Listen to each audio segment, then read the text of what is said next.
noite a todos. Boa noite. Prazer recebê-los mais uma vez. Espero que estejam à vontade para mais um estudo. Hoje, a nossa irmã do Centro Espírita Joana de Anjos, a Ana Maria. Esperamos que todos aproveitem essa oportunidade, de estarmos aqui reunidos para aprendermos mais alguma coisa do Evangelho do Mestre Jesus. A gente dá uma harmonizada, esquecemos um pouquinho os problemas lá de fora. Vamos ler a página do livro Sinal Verde, pelo Espírito André Luiz, psicografia de Chico Xavier. O tema de hoje é preocupações. Não se aflija por antecipação, porquanto é possível que a vida resolva o seu problema, ainda hoje, sem qualquer esforço de sua parte. Não é a preocupação que aniquila a pessoa, e sim a preocupação em virtude da preocupação. Antes das suas dificuldades de agora, você já faceou inúmeras outras, e já se livrou de todas elas com o auxílio invisível de Deus. Uma pessoa ocupada em servir nunca dispõe de tempo para comentar injúria ou ingratidão. Disse um notável filósofo: uma criatura irritada está sempre cheia de veneno. E podemos acrescentar, e de enfermidade também. Trabalhe antes, durante e depois de qualquer crise, e o trabalho garantirá sua paz. Conte as bênçãos que lhe enriquecem a vida, em anotando os males que porventura lhe visitem o coração, para reconhecer o saldo imenso de vantagem a seu favor. Geralmente, o mal é o bem mal interpretado. Em qualquer fracasso, compreenda que se você pode trabalhar, pode igualmente servir. E quem pode servir, carrega consigo um tesouro nas mãos. Por maior lhe seja o fardo do sofrimento, lembre-se de que Deus, que aguentou com você ontem, aguentará também hoje. Então, as preocupações são naturais, próprias desse mundo que habitamos e nos ajudam a crescer. Então, é uma boa reflexão para a gente poder, com mais calma, paciência e tolerância, enfrentar as dificuldades naturais deste mundo de expiação e provas.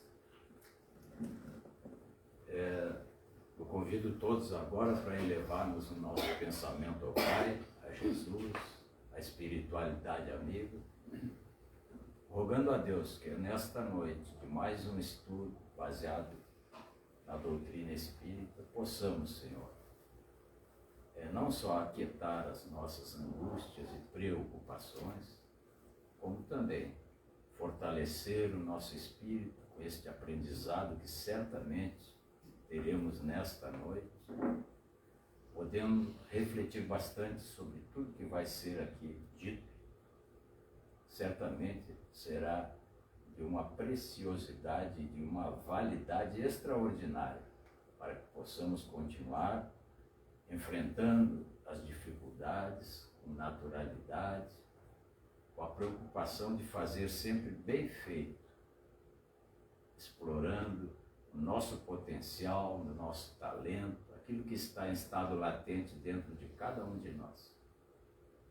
Rogamos a Irmã Esperança, mentora espiritual da nossa casa, que possa, com a sua falange, incluir a nossa palestrante desta noite, para que ela, com o estudo já adredemente preparado, possa avivar os conceitos, os títulos que certamente nos favorecerão no prosseguimento da nossa caminhada. E assim, ó Pai, agradecemos por mais esta oportunidade. Fique agora conosco, que assim seja. Então, o nosso estudo desta noite, crise e oportunidade de crescimento, será uma oportunidade de ouvirmos a nossa irmã Ana Maria, do Centro Espírita Joana de Anjos, que vai nos brindar então com esse estudo Obrigada. Boa noite a todos. Boa noite. Gratidão pelo convite, por estar aqui. Na página falava, né, que nós devemos elencar, né, anotar as bênçãos que nós dispomos, que nós recebemos a cada dia e verificar o quanto são maiores que as dificuldades e os desafios que nós enfrentamos, né? E a gente poderia colocar esse momento, isso aqui é uma bênção, né? Nas nossas tribulações, nas nossas preocupações do dia a dia, estarmos aqui reunidos numa casa de oração, onde corações, irmãos, né, estão vibrando na mesma energia de busca, de aprendizado. Nós podemos dizer e afirmar que nós nos encontramos num oásis, espiritualmente falando. É uma bênção. É uma bênção. Quantos irmãos nossos neste momento estão inquietos, desesperados, né, aflitos? E nós estamos aqui, orando, sendo beneficiados por essas bênçãos maravilhosas da música, que nos permeia a alma, o coração, que nos acalma, né?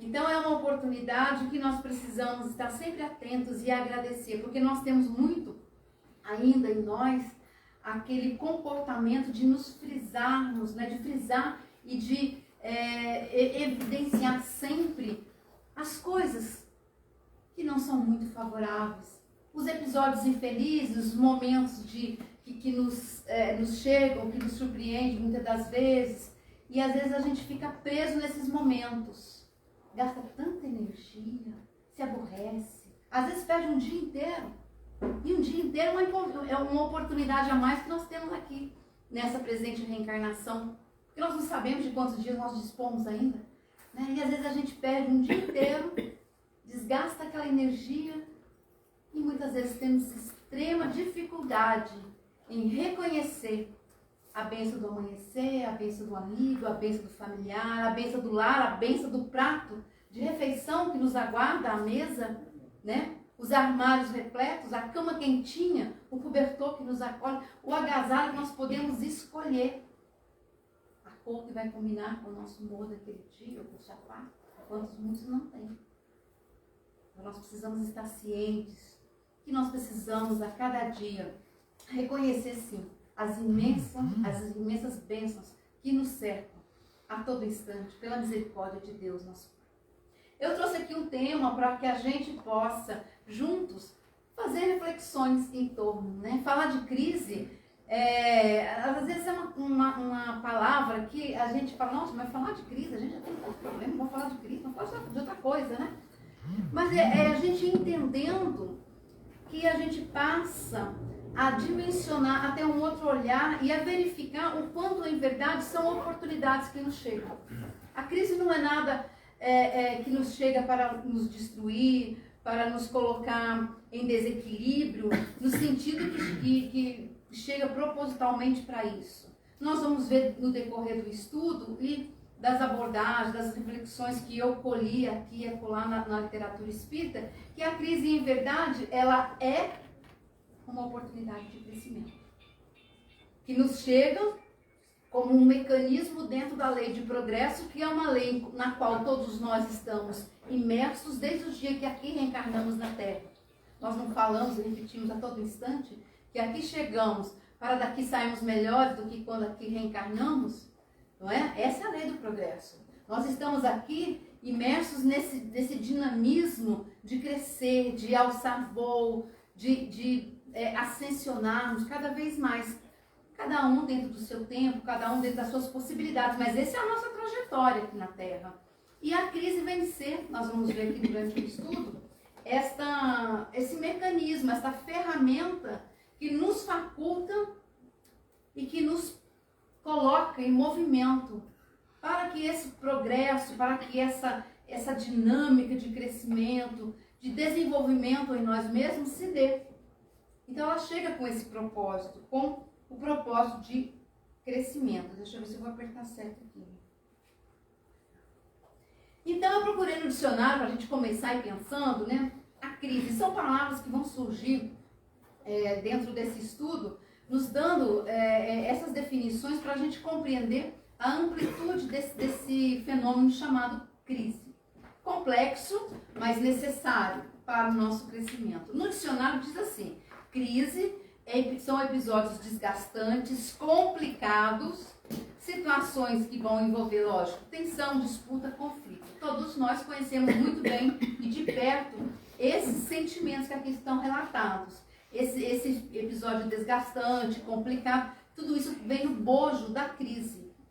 E numa outra definição, um momento que define a evolução de uma doença para melhor ou para pior. Eu grifei aqui para melhor ou para pior, porque a crise ela chega com essa proposta de nos desafiar para nós irmos conquistar o melhor. O melhor na mudança, o melhor em nós mesmos, na transformação de situações e na nossa própria transformação. Então, prosseguindo nessa parte de conceito, na China, né, os chineses também, eles definem crises com duas palavras, dois ideogramas, que vão significar perigo ou oportunidade. Porque a crise traz de seu bojo um certo perigo. Mas que perigo é esse? O perigo diante da nossa postura, do nosso comportamento, quando a crise chega. De não sabermos lidar com ela, muitas das vezes nós não nos colocamos propensos à modificação, a entender por que a crise chegou, a compreender por que naquela situação ou naquele âmbito está se dando uma crise. Muitas das vezes nós entramos numa outra postura de rebeldia, de vitimização. E aí nós chafurdamos ainda mais na crise. Aí um perigo. Mas qual é esse perigo? É permanecer mais tempo na crise. Porque a crise, ela quer de nós a decisão. Ela quer de nós a coragem de mudar. E nós espíritas sabemos muito bem que a lei que rege a vida é a lei da impermanência. Nada é estático, tudo muda, tudo está em constante mudança. Os seres humanos, a natureza, tudo está em, né, os planetas, as galáxias, é tudo uma profusão de impermanência, de mudança. Então nós temos que estar conscientes de que nós temos que fazer esses movimentos e às vezes a gente não está disposto. A gente está tão acomodado, a gente acha que, olha, está tudo resolvido, então eu quero que a minha vida continue desse jeito. Está tranquilo, está tranquilo. Mas a vida não é tranquilidade. Não é tranquilidade. Quem assim pensa está iludido. E a crise faz o papel de desiludir. Porque ela chega e vai abalar estruturas, hábitos, comportamentos, paradigmas, ideias que estão cristalizadas. Esse é o papel da crise. E aí nós crescemos. E quando nós entendemos isso, nós descobrimos potências em nós que estavam adormecidas. Nós nos descobrimos tão fortes quando nós lidamos com a crise nesta visão de crescimento, de que nós temos que transpor os obstáculos e não enfrentá-los no embate de forças, mas entender o que ela está nos trazendo, nos chamando a atenção para a mudança. Então, crises, do latim vai dizer que é esse momento de decisão, de mudança, onde tudo vai ser dentro daquele aspecto em que ela chega, onde tudo vai ser de alguma forma mexido. E nós, eu volto a dizer, nós temos a tendência a não querer mexer nada. Nós temos a tendência à acomodação. Tanto é verdade que muitos ainda, né, têm aquela ideia de que felicidade é permanecer naquele status quo até desencarnar. Do conforto, de maré mansa, de que nada aconteça, de que tudo vá fluindo dentro daquilo em que, dentro da nossa ilusão, está dominado, né? A gente adora essa ideia do domínio, né? Eu domino, né? A gente não domina nada. A gente não domina nada, né? Porque de um instante para o outro, tudo se modifica, tudo muda. A vida muda o tempo todo. E nós temos que desenvolver em nós esta consciência, para que a gente não seja pego nas crises com essa essas ideias tão cristalizadas, porque aí nós vamos sofrer ainda um tanto mais. Não é? Porque a desconstrução, ela dói. Ela dói. Porque uma vez que nós estamos cristalizados em certos paradigmas, em certas ideias, em certos conceitos, em certas visões da vida ou do outro, quando chega uma crise e nos convoca a reavaliar, a ter outro olhar, a ter empatia, isso dói. Porque primeiramente fere o nosso orgulho. Porque nós temos a certeza que nós estamos corretos. Que a nossa visão de mundo é melhor, que a nossa visão para o comportamento do outro é melhor, que o nosso entendimento das diversas situações da vida, o nosso entendimento é o melhor, é o mais completo, porque nós conseguimos. E quando chega esses momentos de crise, nós somos convocados a uma reavaliação. Então, é importante a gente já ir trabalhando em nós, em sermos mais maleáveis, para que quando essas ondas baterem, a gente não sair rodando, né? Igual quando a gente vai à praia pelas primeiras vezes, que a gente entra tão inocentemente, acha que nada vai acontecer. Quando você vê, né, o meu pai, que já é desencarnado, quando a gente foi à praia a primeira vez, e aí entra todo mundo lá, e aquela coisa assim, e aí de repente veio uma onda, mas aquela que primeiro ela vai sugar lá pro fundo, e quando ela volta com toda a força do mar, né? Aí pegou todo mundo e a gente saiu rolando, né? A partir daquele dia ele ficou meio assim ressabiado, e toda vez ele falava assim, eu não entro mais acima do umbigo, porque se vier um canudo daquele, nós vamos tudo ficar, e ficava mesmo, né? Então, para que essas ondas de crise não nos peguem tão assim, estejamos mais abertos à mudança, a considerar que tudo muda, como diz a música, o tempo todo no mundo, né? Então as crises elas chegam nas diversas áreas, financeira, emocional, afetiva, saúde existencial, etc, etc. O propósito é um só, é mudar, transformar um modelo que está carcomido, que não serve mais, que não atende mais a nós, porque nós progredimos a cada dia, nós estamos diferentes a cada dia. Então os modelos vão ficando arcaicos, já não nos atende mais. Eles têm que ser modificados. Chega a crise financeira, né? Uma crise, podemos colocar isso a questão de tanto pessoal quanto de país, né? Estruturas que se erguem e que chega em determinado momento, tudo ruim, né? Tudo acaba. E aí vai se olhar para essa crise financeira que ocorreu, que quebrou bolsa, que fez um monte de coisa, vai se ver que em verdade ela foi erguida em pilares bem frágeis, muitas das vezes surrupiando, enganando e etc e tal. Então são modelos que por algum tempo elas permanecem e depois vão, com as crises, sendo convidadas, né, de uma forma bem enfática, à mudança. A crise emocional, né? Quem de nós não tem esses momentos de ter essas crises, de não se achar nada, de achar o que eu estou fazendo aqui, a própria crise existencial, nesse entendimento, sem compreender a dimensão, a importância da vida. Então chega a crise existencial que vai nos levar a pensar, a repensar. A depressão, muitas das vezes, ela entra como essa ferramenta na crise existencial, nos chamando a atenção para quem? Para nós mesmos. Porque a pessoa que se deprime, que está deprimida, ela não quer o contato com o outro. A depressão vai fazendo um movimento de voltar-se para si. O que a crise quer? Que a pessoa se olhe, se conheça, se avalie. Como é que ela veio até ali? Como é que estão as relações, os comportamentos? O que ela está fazendo? O que ela está realizando? O que ela está construindo? É um processo de reavaliação. Então a crise quer isso. A própria saúde.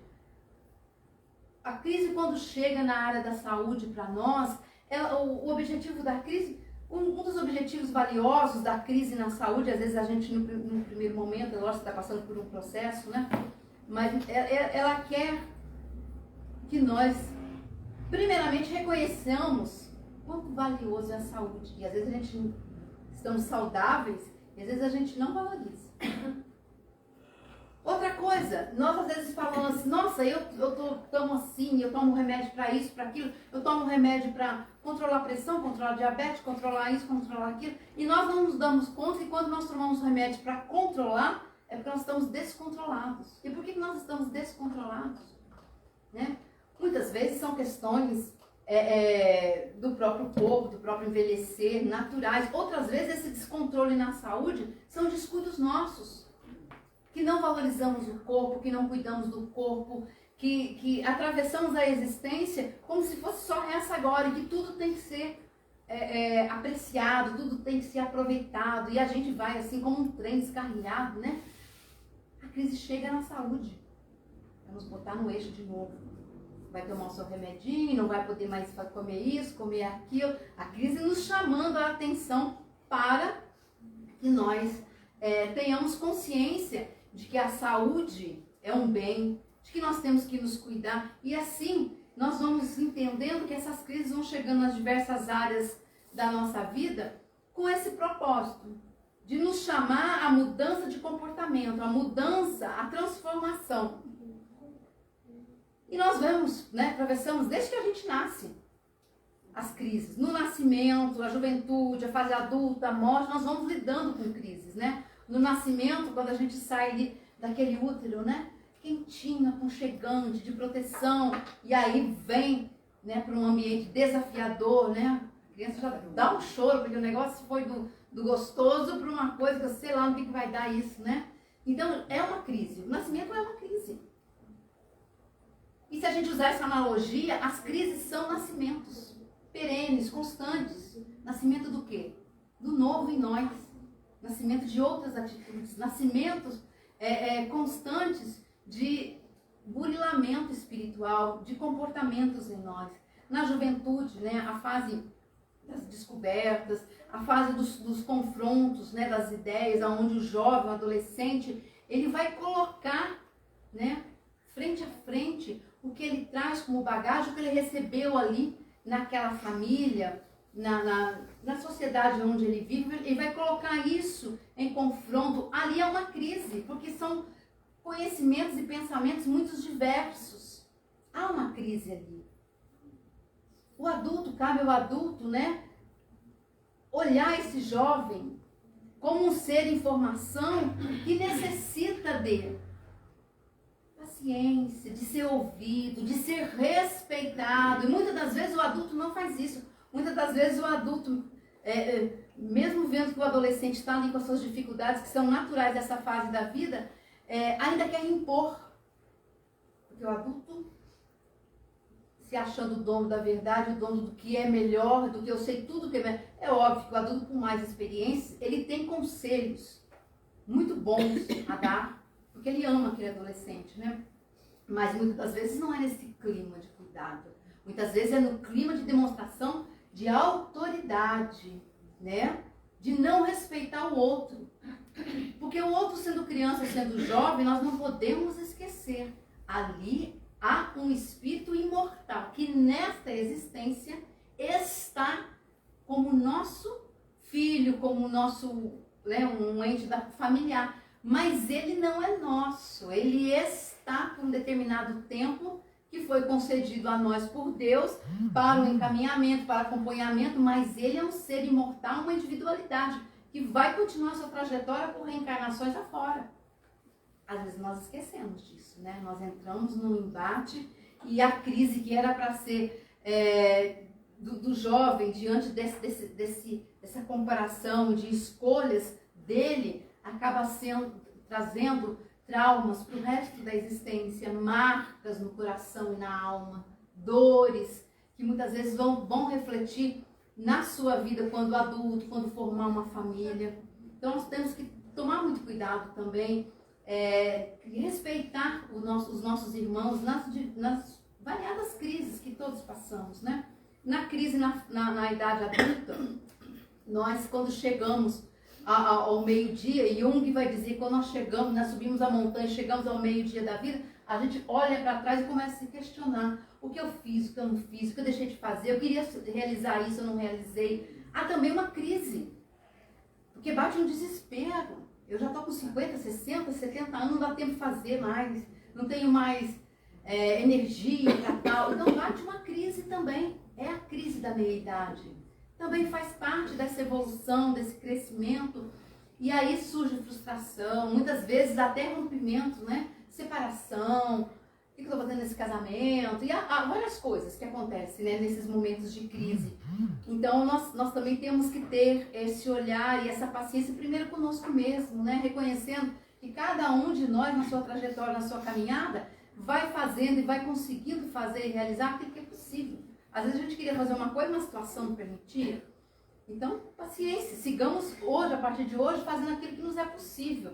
E não ficar preso a lamentações, né? Porque muitas pessoas na crise da meia-idade ficam presos a lamentações, a um passado que você não volta mais.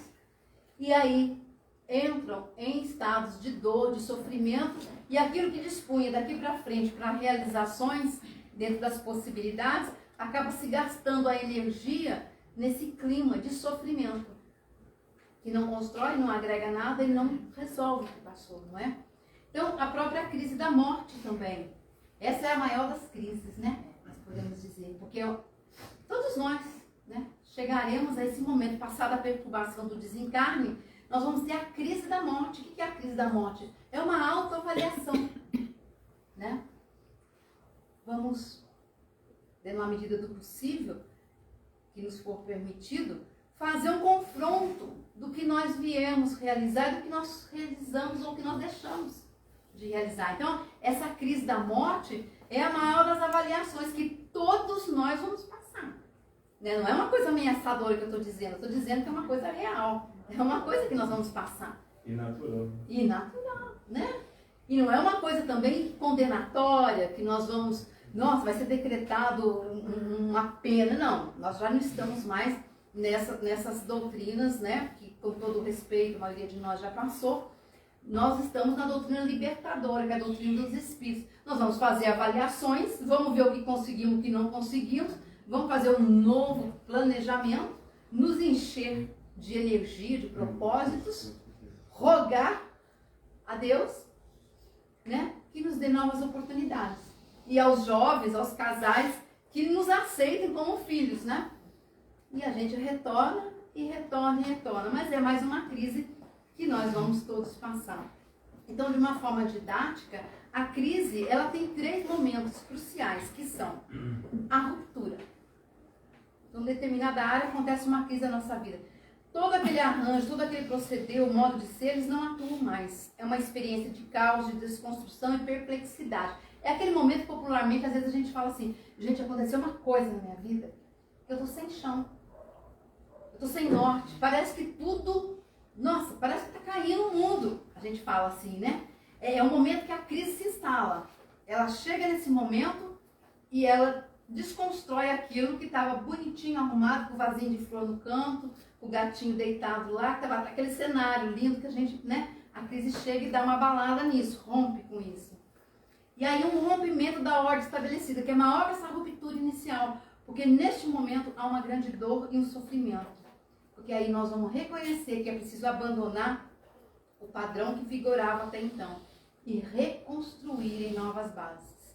Então esse rompimento da ordem é aquele momento da crise que nós olhamos e vemos que conforme a gente veio até aqui, daqui para frente não vai resolver mais. Não vai dar para ser mais desse jeito. Vai ter que mudar. Alguma coisa nós vamos ter que modificar. E aí construir e reconstruir novas bases. E o terceiro momento, que é esse momento libertador na crise, que é o momento da criação de uma nova ordem. Porque ninguém aguenta, suporta viver na crise todos os dias. A gente começa a buscar saída, buscar solução, buscar ajuda para sair daquele turbilhão. A gente quer sair daquilo. Então, é o momento que a gente vai ressignificar, descobrir um novo modo de ser, de viver, de compreender, de agir. Dizer, gente, eu mudei.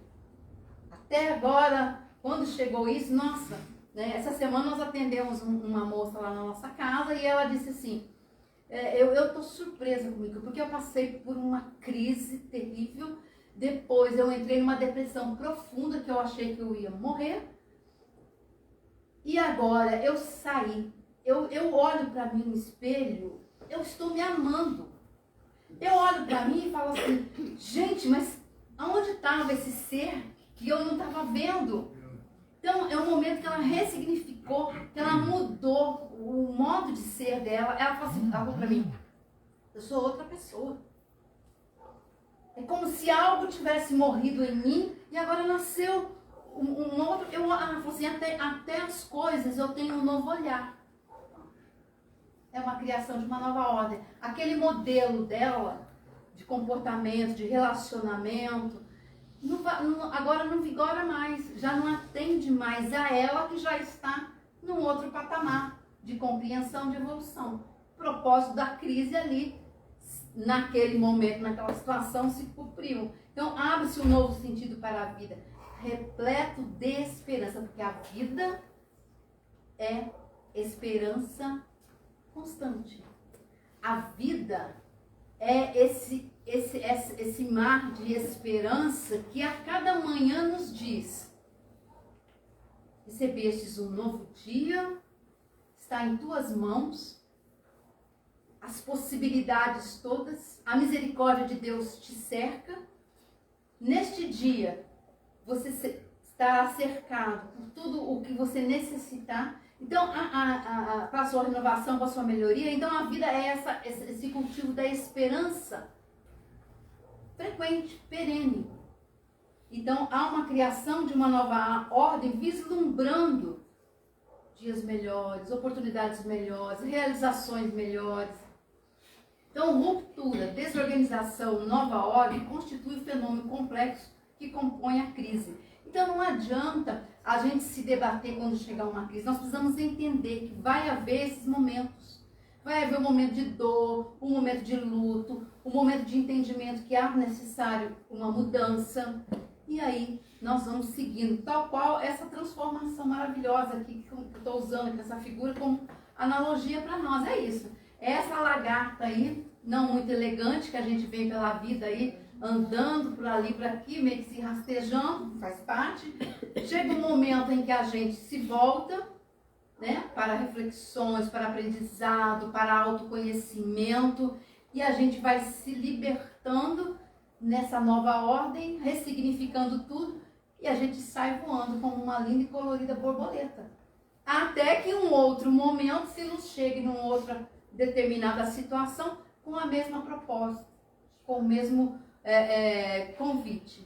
Diz Joana de Anjos, a vida física é uma experiência iluminativa que enfrenta inumeráveis desafios. Olha que frase maravilhosa, a gente poderia colar na nossa geladeira, porque a Joana diz assim, ela é uma experiência iluminativa, mas enfrenta inumeráveis desafios. Então, aquele dia que aparecer um desafio, você já sabe que está dentro dos inumeráveis. Ela não vai dizer que a vida é um constante quadro de felicidades, realizações e alegrias. Não é. Isso a nossa infantilidade, a nossa ilusão quer. O nosso ego, ele quer isso. O ego não consegue admitir sofrimento. Não. O ego é felicidade, é alegria e gozo. Então, Joana é muito clara. E quando a gente tem consciência disso, quantos desafios nos chegam, a gente fala, poxa, que maravilha, eu estou numa experiência iluminativa. Porque à medida que eu consigo enfrentar o desafio, né, que eu consigo dar respostas a esse desafio, eu estou me iluminando. Por quê? Porque quando o desafio chega, eu tenho que desenvolver ferramentas em mim. Se o desafio é familiar, né, eu tenho que desenvolver algumas ferramentas para eu conseguir atravessar aquela situação, resolver aquilo. Qual seja? Paciência, resignação, empatia, perdão, né? Falou na música aqui. E quando eu vou fazendo isso, eu vou me iluminando. Então, ao me deparar com um desafio, eu aprendo a lidar com eles. Ao aprender a lidar com eles, eu estou num processo iluminativo. Então, como é que o Espiritismo vê as crises? É aquilo que a gente já falou até agora. Mas lá na lei, nas leis morais, né, na parte terceira do livro do Espírito, na lei de destruição, as crises, a gente vai ver muito claro lá que, na verdade, elas são momentos de grandes transformações. Né? Quando a gente vai estudar a lei de destruição, a gente fala, nossa, uma lei de destruição, mas não é só para construir, né? E aí a gente vai ver que, na verdade, esses momentos de destruição é destruição do velho, do arcaico, do que não serve mais, para transformar em momentos, né, em situações mais duráveis. E lá a gente vai encontrar uma explicação dizendo que a vida, ela se renova constantemente. Isso que a gente falou no começo. Tanto física quanto moral. E existem construções nossas que não foram construídas para durarem para sempre. Porque nós vamos construindo dia a dia. A minha relação com fulano, o meu jeito de agir em tal lugar. Então a gente vai criando, né, tanto também na esfera física. Vamos tendo essas construções. Mas isso é feito de acordo com aquilo que naquele momento eu tenho de entendimento, de consciência.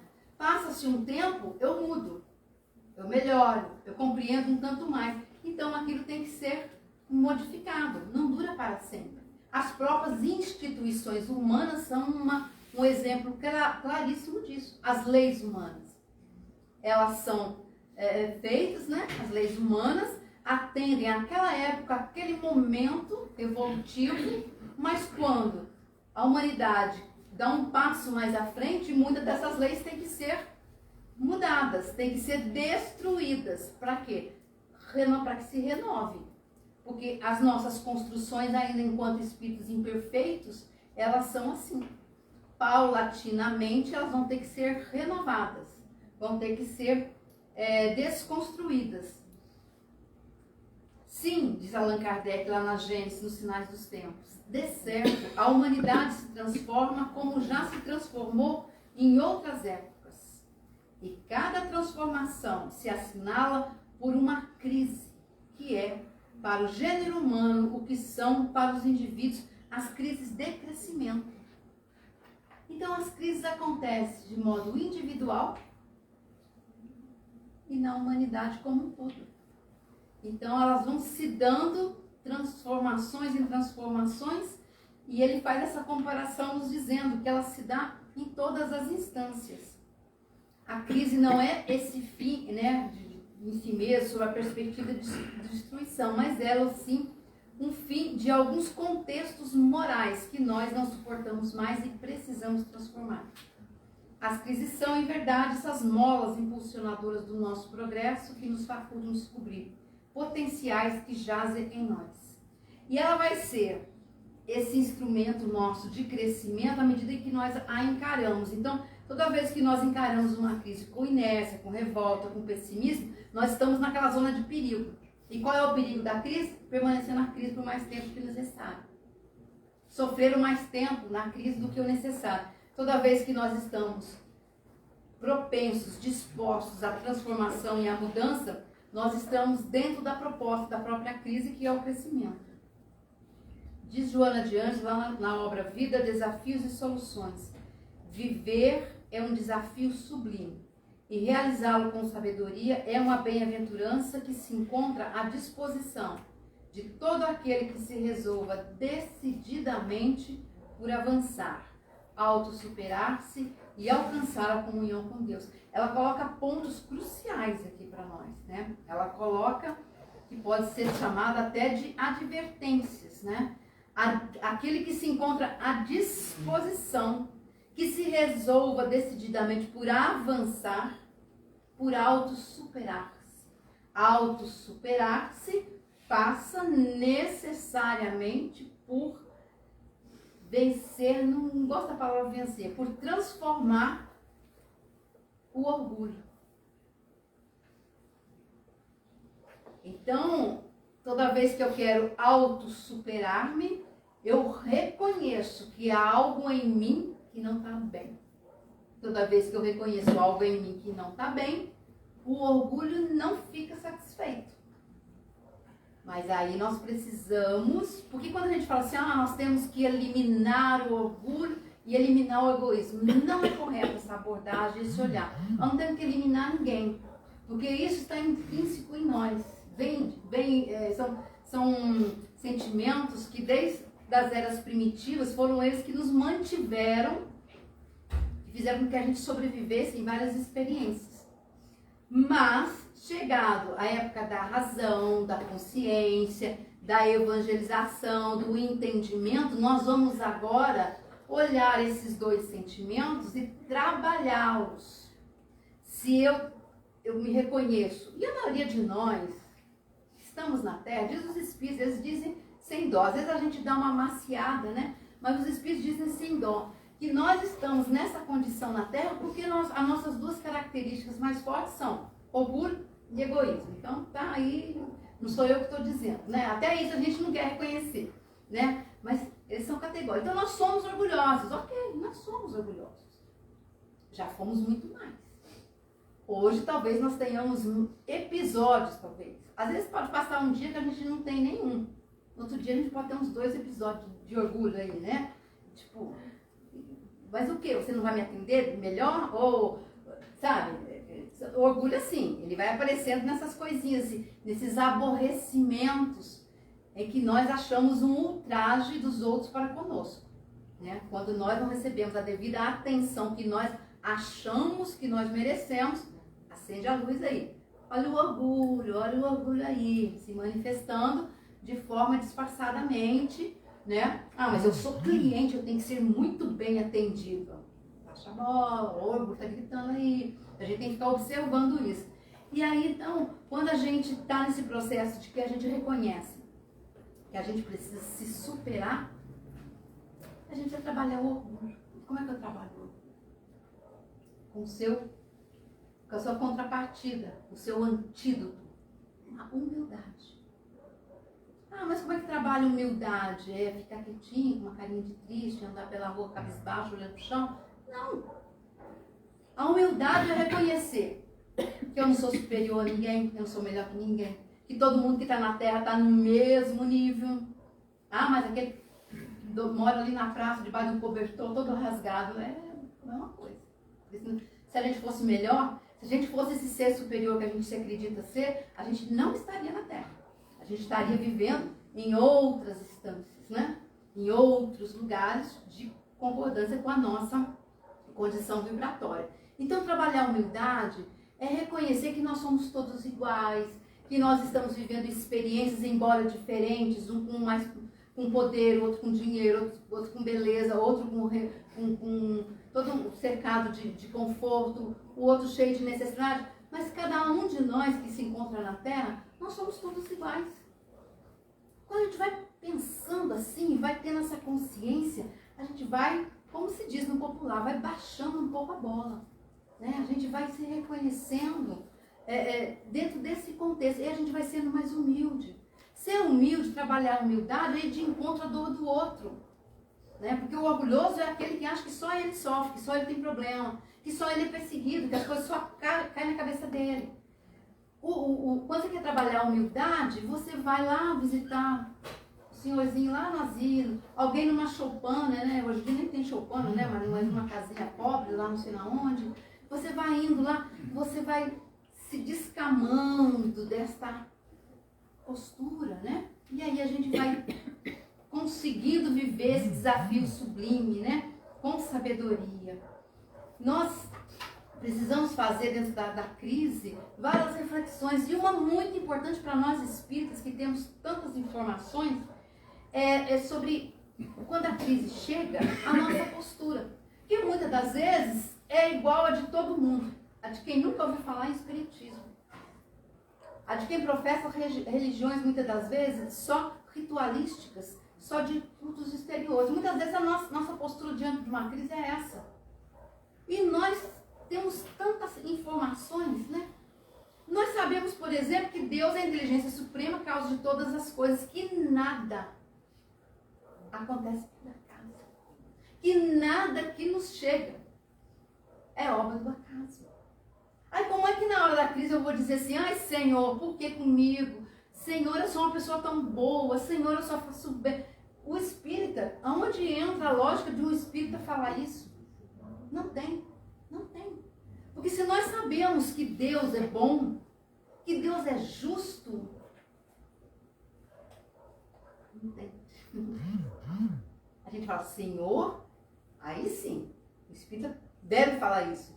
Me dê forças, porque eu sou um serzinho fraco ainda, a minha fé ainda balança.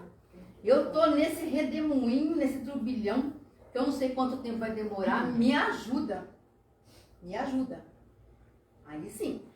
Aí nós estamos agindo dentro da fé raciocinada que nós tanto cantamos aos quatro ventos, mas que na hora que a coisa acontece, a gente, se a gente dessa encarnação, a gente foi de outras religiões, a gente volta àquela postura, né? De vítima, de que algo está acontecendo com a gente injustamente. Quando você questiona uma situação que lhe chega, nós espíritos temos que na hora pensar, estamos colocando em dúvida a justiça de Deus.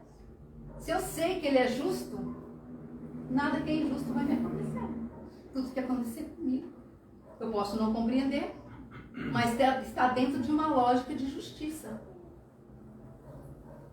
Então, se nós sabemos e confiamos, não cabe revolta, rebeldia, mas resignação. Emmanuel vai dizer, quando as crises te visitem, ante os problemas humanos, é justo medites nos princípios da causa e efeito. Hoje está chegando para nós dificuldades que nós, nessa ou em outras existências, a gente criou. Vamos ter que resolver. Então, hábitos, vícios, excessos de toda ordem. E a maioria dessas dificuldades, diz os espíritos, é na própria reencarnação mesmo. É nessa aqui mesmo, que a gente arrumou. Porque a gente tem uma ideia, às vezes, muito de...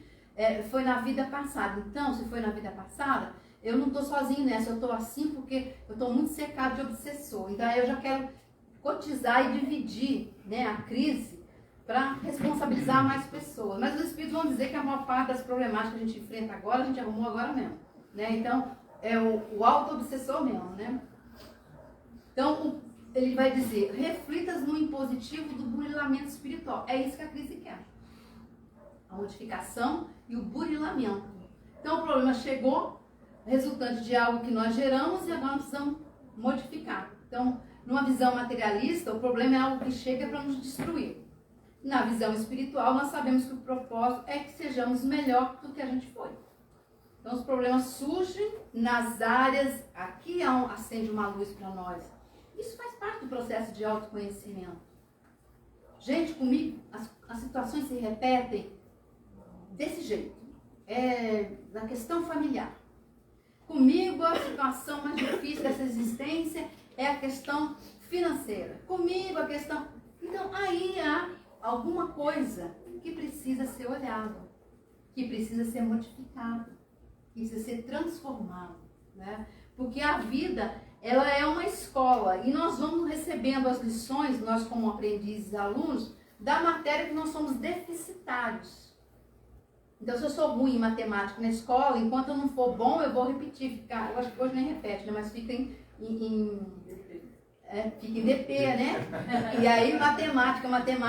Na minha época, eu ficava em exame, depois ficava em segunda época, e aí ainda passava daquele jeito, né? E aí, a vida é a mesma coisa. Enquanto a gente não aprender aquilo que está mais urgente, vai repetir. Ah, mas é questão familiar comigo? Então, meu filho, se volte para a família e veja o que você consegue resolver ali. Se o negócio está pegando, é porque é ali que a vida está te chamando para olhar. Olha ali e faça a sua parte. Né? Não se coloque como vítima, como alguém que não merece aquela situação. Isso aí já não tem mais cabimento. Se questione o que você pode fazer para melhorar ali. Para arrumar aquela situação. Então, quando a dor te visita, reflete-lhe a mensagem. Não há sofrimento sem significação. Emmanuel é claro, absurdamente claro, que não nos deixa um espaçozinho assim para a gente falar, mas... Não, ele não deixa esse espaço. Ele vai dizer, não há sofrimento sem significação. Há um significado ali. E sofrimento é essa coisa também que nós morremos de medo. O sofrimento é outro instrumento de progresso. Como nós crescemos, como nós nos descobrimos, nos transformamos, nos melhoramos, quando a gente passa por um perrengue, por um sofrimento, por uma dor, já notaram? Muitas vezes a gente aprende lições muito mais valiosas nesses momentos do que quando tudo é calmaria. Pensa igualmente, ele vai dizer, terminando já, né, na lei de renovação. onde eu preciso mudar, como eu posso ser uma pessoa melhor. É uma pergunta difícil, mas necessária. Humildade para perceber e aceitar o que precisa ser renovado. Você quer ver como é que nós temos ainda grande dificuldade em fazer esses processos, né, de autoconhecimento? A maioria de nós não tem coragem de perguntar a um familiar. Faz uma listinha aí, só com 3 pontos que você acha que eu preciso melhorar. A gente não tem coragem, né? Se a gente já não se relaciona bem com a pessoa dá aquela cor forte ainda, né?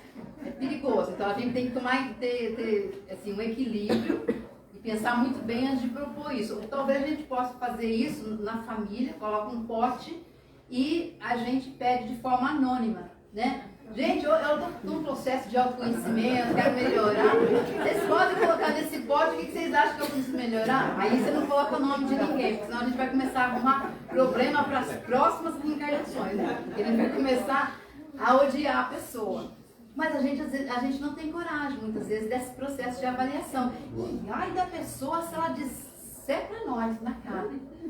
Você é uma pessoa, na hora ali da discussão, muitas vezes, né, que infelizmente acontece, você é uma pessoa muito teimosa, você é uma pessoa muito orgulhosa. Nossa, a gente fica, né? Isso é orgulho, gente. Isso é orgulho. Nós precisamos respirar fundo e ir pensando e trabalhando mentalmente. Nós estamos aqui para melhorar, para mudar. Melhorar é reconhecer que nós somos imperfeitos. Se nós somos imperfeitos, nós temos um trabalho para fazer. No outro, na vida do outro, não. É em você. E quem vai partir daqui sozinho é você. Então não adianta ficar palpitando. Ah, fulano tinha que ser mais assim, fulano tinha que fazer isso. O fulano vai ter que dar conta dele. Na hora que ele partir, ele vai. Né? E nós vamos ter que dar conta de nós. Então a gente tem que fazer esse processo. O Espiritismo é maravilhoso, porque o Espiritismo nos chama o tempo todo ao processo da reforma íntima, da mudança, do autoconhecimento. Vamos fazendo, gente, esse trabalho. É um processo.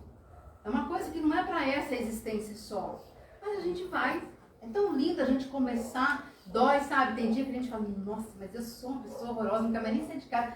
Gente, eu falei aquilo, eu não acredito que eu, quantos anos de doutrina ainda... A gente vai tendo esses, sabe, esses sustos. A gente mesmo. Que lindo, faz parte. Não que a gente falou que é lindo, mas que lindo a gente reconhecer que a gente já não deveria mais falar assim. Esse é o processo. Qual é o verdadeiro espírita, diz Allan Kardec? É aquele que se esforça para dominar o quê? As suas más tendências. Não é aquele que é santo, que está no centro espírita lá, iluminado num canto lá, irradiando luz para todo canto, que nem existe isso, né? Não, o verdadeiro espírita ele está ali, ó. Hoje ele faz uma coisa que não foi legal, amanhã ele reelabora, amanhã, se ele tem condição, ele vai falar com a pessoa. Esse é o verdadeiro espírita. É um processo. Agora tem que ter coragem, tem que ter decisão, né? Da gente... O Senhor da vida, que te sustentou ontem, sustentar-te-á também hoje. É o que falava a mensagem que o Vasco leu lá no final, né? Deus nos sustenta o tempo todo. Então nós não estamos sozinhos.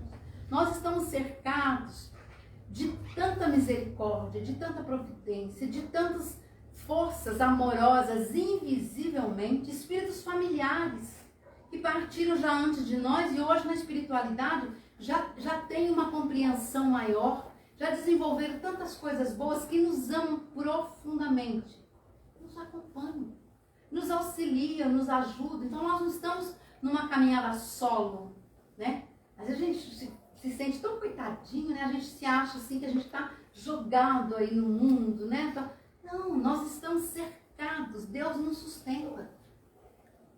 Sustenta. Sem nos esquecer de Leon Denis, que vai dizer que o hálito de Deus permeia tudo que existe no universo e nós, como suas criaturas, estamos mergulhados nesse hálito divino.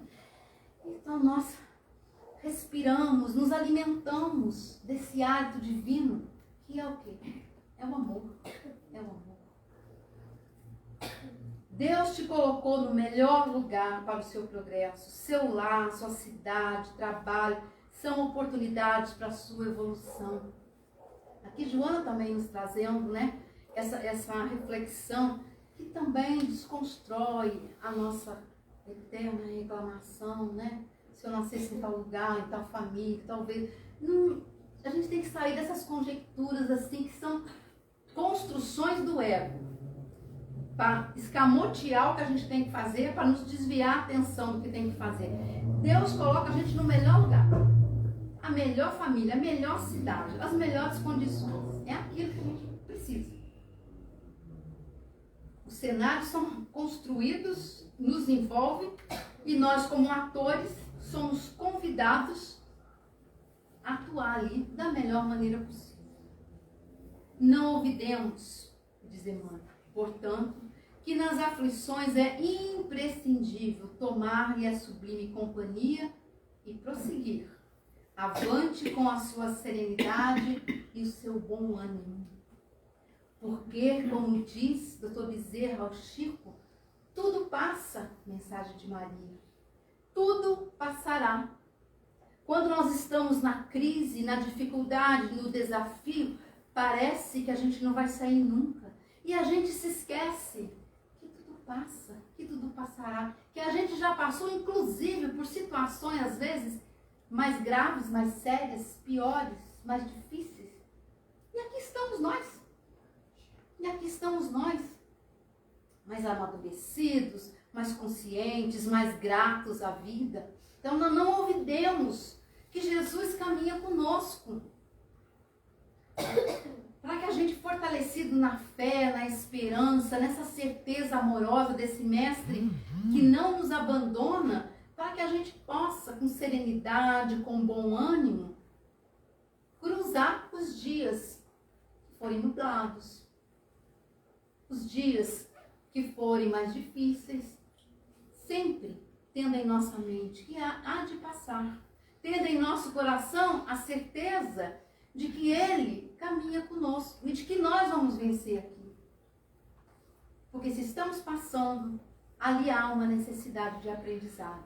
E fortalecidos logo mais à frente, ao olharmos para trás as situações difíceis, nós, com certeza, iremos agradecer profundamente as lições a que fomos submetidos. Porque são lições amorosas que a vida nos traz, buscando só uma coisa: a nossa autoiluminação, o nosso crescimento.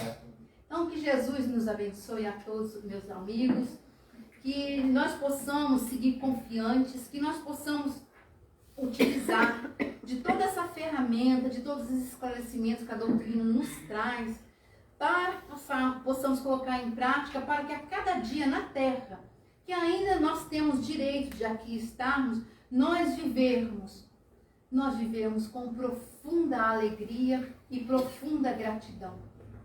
Que cada dia na Terra é uma oportunidade de recomeço, de refazimento, de reacerto, de aprender, de reconciliar e, acima de tudo, amar a tudo e a todos. Que Jesus nos abençoe.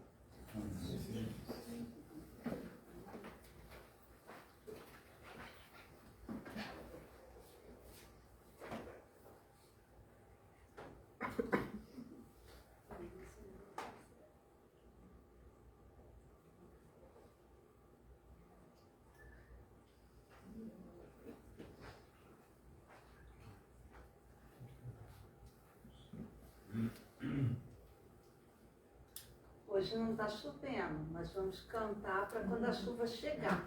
A crise da chuva chega e vamos nós. Então, como eu estou engateando ainda, não sei tocar essa música, preciso da colaboração de todos vocês.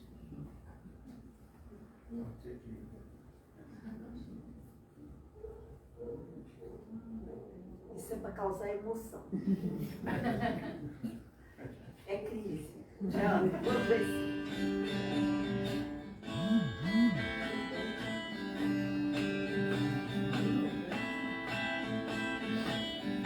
Haverá um dia em que você não haverá de ser feliz. Sem tirar o ar, sem se mexer, sem desejar como antes sempre quis. Você vai vir sem perceber. Felicidade é só questão de ser. Quando chover, deixar molhar, pra receber o sol quando voltar. Lembrará os dias que você deixou passar sem ver a luz. Se chorar, chorar é vão, porque os dias vão pra nunca mais. Melhor viver, meu bem, pois há um lugar em que o sol brilha pra você. Chorar, sorrir também e depois dançar. Na chuva, quando a chuva vem, melhor viver, meu bem, pois há um lugar em que o sol brilha pra você. Chorar, sorrir também e dançar. Dançar na chuva quando a chuva vem.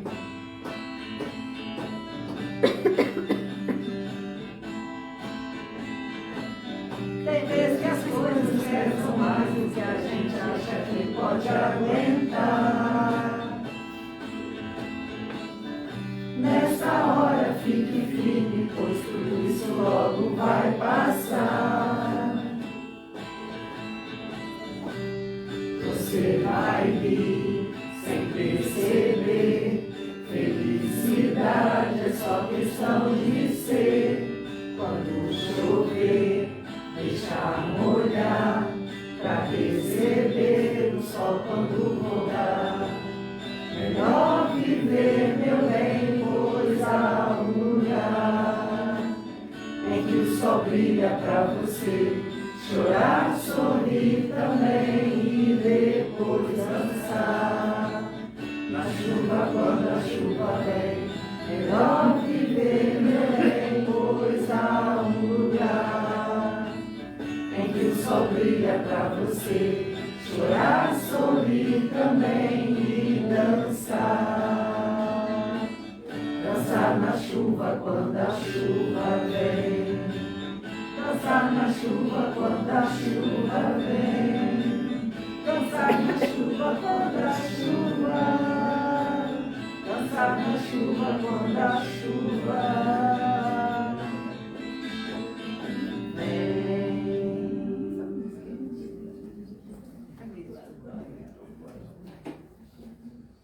Bem, como nos disse o estudo de hoje, né? Deus nos colocou no melhor lugar, né? Estamos aqui, uma sexta-feira, todos sequiosos, né? De aprendermos alguma coisa nova e nos dê ferramentas, né? Como a Ana falou bastante aqui, para superarmos. E as crises nos dão essas oportunidades, né? De buscarmos novas soluções para que a coisa fique menos difícil. Alguém está em crise? Está um tipo de crise. Tem vários tipos, né? Financeiro, emocional, existencial, de saúde. Acabamos de passar por uma pandemia aí, né? Então, saúde. Mas não se preocupe, os sãos não precisam de médico, não é isso? Tem um livro, esqueci o autor agora. Bom, as atividades na nossa casa estão ali na entrada, cada dia tem um tipo de atividade, que são coroadas na sexta-feira com a presença de vocês aqui nesta reunião pública. Quem tiver algum interesse, quiser saber mais, é só olhar ali os avisos na entrada, quais as atividades que são desenvolvidas aqui. E a casa também agradece quem tiver algum tipo de contribuição, né? Ajudar com alimentos, agora está começando o período de frio, agasalhos e tal. Vamos mais uma vez então elevar o nosso pensamento ao Pai, a Jesus, a espiritualidade amiga, agradecendo por estes breves momentos que aqui passamos, com essa energia extremamente positiva, que vai certamente fortalecer este nosso espírito imortal para prosseguirmos na caminhada, enfrentando as crises, com disposição, com vontade, com perseverança, com tenacidade, sabendo que Deus está sempre conosco, nos dando as condições para que cada um de nós enfrente as suas crises e supere-as com ânimo, com coragem, acreditando piamente que só depende de nós, do nosso esforço, da nossa determinação. E assim, ó Pai, agradecidos por tudo que aqui recebemos hoje, por termos aprendido mais algumas noções, alguns fundamentos, alguns conceitos que certamente nos ajudarão a seguirmos em frente, a nos reequilibrarmos, buscando sempre a direção da luz que conduz ao Pai. Agradecemos, Senhor, por mais esta oportunidade e rogamos que permaneça conosco agora e sempre. Que assim seja, graças a Deus. Então, agradecemos a nossa irmã Ana Maria por mais esse estudo. Fiquem todos na paz de Deus. Agora nós temos o passe, aqueles que desejarem tomar o passe individual na cabine de passe,